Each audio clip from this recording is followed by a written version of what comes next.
keessa seene jechuudha. Foon ta'e Gaafa foon ta'uu san garaa Maryam keessan seenne sagaleen tun. seene. Sagaleen tun Waaqayyoodhaami. Kanaafuu Waaqayyoo garaa Maryam keessa seene jechuudhaami. Akkasi. Waaqayyoon kadhalatees Waaqayyumaami. Kadu'eeyo. Isumadha.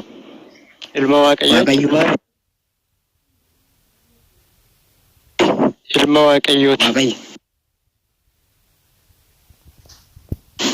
Waaqayyo ka sagalee Waaqayyo waliin hin jenne. Kanaafuu Waaqayyuma ka. Sagalee Waaqayyoof Waaqayyoo gargar ba'uu hin danda'an. Saniifuu Waaqayyuma. Sagalee keef ofii kee adda baasuu Diinayaas viidiyoo cufadhaa goota akka qalbiin ijoollee akka hin deebine. Kanaafuu sagalee Waaqayyooti. Waaqayyoon eeggadda ba'uu hin dandeenye. Waaqayyumaa miinsi hin jee inni du'e kun.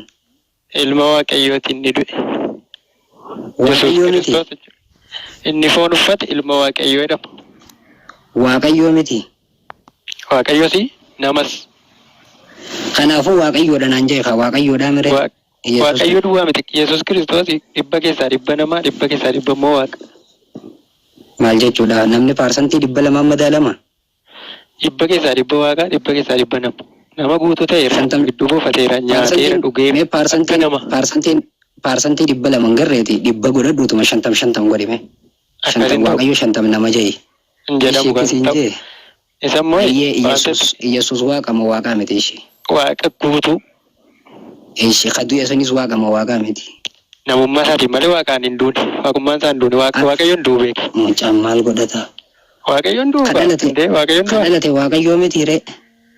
Inni foon uffate sun Yesuus Kiristoos nama guutuu isa ta'e. Isa foon uffate siin hin jenne mucaan Waaqayyo abbaan immoo Waaqayyo abbaan jijjiiramin obsi na jalaan jijjiiramin sagaleedhaami sagalee jalqaba sagalee tureemi. Sagaleen tun garaa Maryam keessa galteeti. Kana sagaleen san Waaqa moo Waaqa miti? Achumarra jira hin jedhee sagalee Waaqa moo Waaqa miti siin jee si gaafadhe. Waaqayyo ture. Sagaleen san Waaqa moo Waaqa miti? Waaqa sagalee Waaqayyo Waaqa malee. Kanaafuu Waaqayyootu garaa Maryam keessa dhalate mire. Isa foon uffatetu foon ta'etu garaa Maariyaam. Foon uffatu haadhiisuu lafee uffatu haadhiisuu Waaqayyoodhaan inni garaa Maryam keessa galee dhalate. Waaqayyo kan itti beekuu qabdu jechuudha. Eenyummaa Yesuus Kiristoos itti meeran. Yesuus akkasiin jechuun jiru mucaa sagalee Waaqayyo naan hin jenneeti. Ati amma sagalee Waaqayyo naan hin jenne. Sagalee Waaqayyo naan hin jenneeti amma. Kanaafuu egaa sagalee Waaqayyo taate sagaluma tanaatu garaa Maryam keessa buufateemi. Sagalee sanatu foon ta'ee garaa Maariyaam keessa buufateera. Garaa Maryam keessa foon ta'e moo foon ta'etuma garaa Maryam keessa? Foon inni garaa Maariyaam keessa buufate suni nama ta'e. Sagaleedha kan inni garaa Maryam keessa buufate sagalee eegas foon ta'e dhalate malee. Dhufeetu. Hojii Waaqayyootiin dandeettii Waaqayyootiin jechuudha. Waaqayyo waan hundumaa gochuu akka danda'u beektaati. Dandeettii Waaqayyootiin sagaleen sun ichi dheeyitee mire. As dhufuun hin maluuf ture. Nama ta'uun iyyuu Waaqayyoo nama ta'e jechuun dhageeffadhu if dhageeffachaa laggisee dubbatu ifis dhageeffachaa anas dhageeffachaa. Akkoo dhageeffachaa Waaqayyoon sagalee san garaa Maryam keessatti kaa'ee buuse sun Waaqayyoo kan. Maal jechuudha? Waaqayyoo turte tanaatu garaa Maryam keessa buufateemi. Kanaafuu Waaqayyoo garaa Maryam keessa buufate. Akkasumaan jee kunu Maryam Waaqa deesse gaare. Ilma Waaqayyoo Yesuus Kiristoosiin deesse. Yesuus Waaqa guutuu nama guutuu naan hin jenneeti amma. Namummaa isaatiin isheen kan deesse. Maryam gaafa deessu Waaqa guutuu nama guutuu deessee mire. Isheen Waaqa deessituu hin taane isa nama ta'e deesse. Namummaa isaa sana jechuudha. Waaqa guutuu namummaa isaa keessa waaqummaan hin jirtu. Jira. Kanaafuu Waaqa guutuu nama guutuu deessee mire. Namummaa isaatii kan isheen karaasee kan dhufu foon ta'ee isa dhufe jechuudha. Eessatti Malee waaqummaa guutuu Waaqayyoon harkate? dhalate. Eessa waaqummaa guutuu dhalate. harkate? Eessa waaqayyummaa guutuu harkate mee? Eessa ture jalqaba isiin jedhin Yohaannis boqonnaa tokko. Bakka fadhaa turu eegannichi ture waaqayyo ture. ta'e Maryam. Kanaafuu Maryam waaqa guutuu nama guutuu deesse. Yesuus Kiristoosiin isa nama ta'e sana deesse nama sana deesse. Mucaan maal ta'e? Eegara. Ammaan tana waaqa nan jechaan jirtu ati. Ikkoo waaqa maal Eegaran. jechaan Waan Yoo akkam naguma. nagaadha mee fedha samaa kee qabadhumaa jette. Harka na fuuta murakkatti asuma kan keessa dhoofadhee baha. Takkitti bakka inni ilma waaqayyoo isan keessa dhoofadhee baha keessa.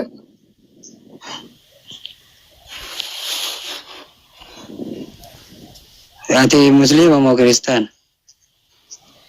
Ani muslima. Maakii qabadhu ta'a ishee anaa wajji asoo jira. Fedhasa. Kanaafuu Maryamaan waaqa deesse jechuudha. ilma waaqayyoo deesse isa nama ta'e. Ilmi waaqayyoo kun waaqaa miti. Waaqayyoon dhalatu beeki. Ilmi waaqayyoo waaqa moo waaqaa miti? Dhalachuu Yesuus Kiristoos iyyuu dhalachuun isaa nama ta'e akka nama ta'e mul'isuuf ife. Haa nama ta'ee mul'atu haa wanti fadhatee mul'atu ka dhalate Yesuus kun waaqa moo waaqaa miti? Waaqa. Kanaafuu Maryamaan waaqa deesse kare. Lakki isa nama ta'e deesse. Akkana na godhi. Yesuus lama jira. Yesuus lama jira. Bakka fadhee haa turu fadhee Finfinnee haa turu waaqayyoon lama jira. Waaqayyoo lama jira. Yesuusoo lama jira. Yesuus tokkuma jira. Inni Maryamaan deesse Yesuus nama moo waaqa? Isa nama ta'e waaqayyoon dhalatu bara. Nama ta'e dhalachuuf Inni jecha nama ta'etu. Maryamaan deesse inni Maryamaan deesse kun waaqa moo namaa siin jedhe? Nama malee nama ta'e inni. Nama deesse. Inni biyya lafaarra deemee nama barsiisaa ture. Inni Maryamaa Yesuus biyya lafaarra deemee nama barsiisaa ture kun waaqa moo nama? Nama yeroo lafarra deddeemee namoota barsiisaa ture yeroo nyaatu yeroo dhugu nama ta'e. Namuma guutuudha. No, yeroo deemee nama barsiisu yeroo biyya lafaarra ture sana osoo hanga gara waaqaatti waliin bahinitti inni nama guutuu qofa ture moo nama guutuu waaqa guutuudha? Nama guutuu ture garuu waaqa ta'uu isaati yeroo tokko tokko divaayin paawarii sana itti agarsiisaa ture fakkeenyaaf Peetiroos Yeroo tokko dhaggeeffadhu. Yeroo takka takka Kanuma kee duwwaa dhaggeeffatta. Ishi. Namadha. Inni nama ta'e nama keessa deddeebi'ee barsiisaa ture. Nama ta'uun kan isa barbaachisee fi namatti siqee namoota barsiisuudhaaf waa'ee mootummaa waaqayyoo. Inni hoolaa mudaa hin qabne ta'e aarsaa ta'e waaqayyoof nama walitti araarsuudhaaf kan inni nama ta'e filayyuu. Wangeela mootummaa waaqayyooti lafarra yeroo deddeebi'aa ture kan inni barsiisaa ture immoo. Garuu yeroo isaan itti amanuu didanitti jechuudha. Namoonni yeroo sanaa amanuudhaaf baay'ee ulfaatee ture. Waan inni isaanii wajjin nyaatuuf, isaanii wajjin dhuguuf, isaanii wajjin deemuuf jechuudha. Dubbifta wangeelaa baay'eeyyuu sitti himu. Sirrii maxxafaanii galuun barreeffame waan jiruuf jechuudha. Yeroo inni itti isaaniif galuu didutti immoo mootummaa waaqayyoo kan arguun har'umayyuu jiru jedhee Phexros Yohaannisiif Yaaqoobiin fuudhee gara gaaraatti ol ba'ee Musee fi Eliyaas immoo itti mul'atanii duumessa isaan uffisee inni kun ilma koosa jaallatamaa jedhe sagaleen immoo samii keessaa dubbate.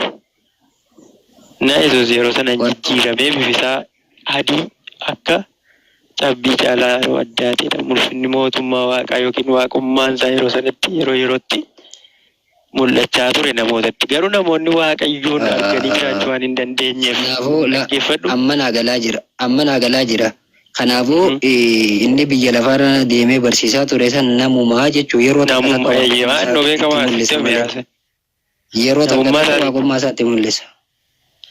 Yeroo namoonni amanuu didanitti inni ilma waaqayyoo ta'uusaa.